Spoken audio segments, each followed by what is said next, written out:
Ngayon po ay araw ng Martes, September 26, 2023. At narito na po ang resulta ng ating 9 p.m. PCSO Lotto results today. At para po sa draw natin ngayon ay ang Ultra Lotto 658, ang Super Lotto 649, ang National Lotto 642, ang 6D Lotto, ang 3D Lotto at ang 2D Lotto.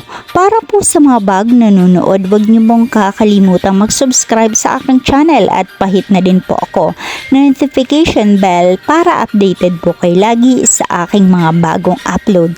At para naman po sa update ng ating Lotto winners, ipinopost ko po siya under our comment section. Maraming salamat po.